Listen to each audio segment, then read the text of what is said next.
Hey everybody, it's Peter Green and Richard Lawrence from Agile for All, and today's Wednesday, which means it's time to go back to the basics, the Agile basics.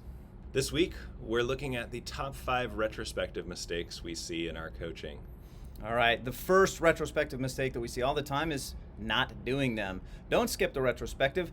It is, I don't know if it's the most important part, but it's up there. Maybe top 3? What do you think? I think top 3 at least. Number 1 for Richard. It's the most important part of Scrum because you could do a lot of good things in Scrum, but if you're not actually focusing on improvement, you're going to miss out on the main power of Scrum. So don't skip them. Number 2, using the standard plus minus delta approach. What's plus minus delta, you ask? Well, it's the what worked, what didn't, what should we try thing that everybody seems to learn in their intro Scrum class. Those are bad questions. There are 2 reasons why. First, they're not very specific. What worked how? What didn't work how? Ask more specific questions about things you're actually trying to make happen on your team. They're also bad because they're interpretive questions. They require people to immediately make judgments about what's going on, and you might need to talk about what happened before you're ready to say, here's what it means. All right, number 3 is trying to capture all of the improvements in advance.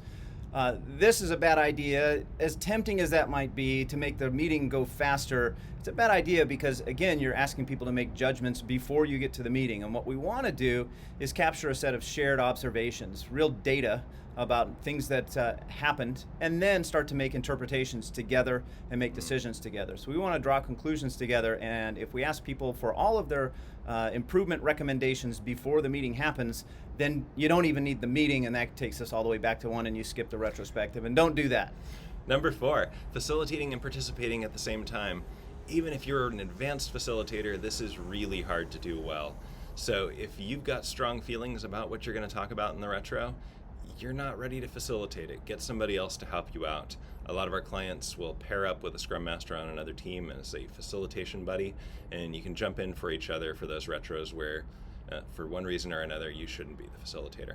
All right, and number 5, the final common retrospective mistake we see is doing it the same way every time, especially if that's plus minus delta.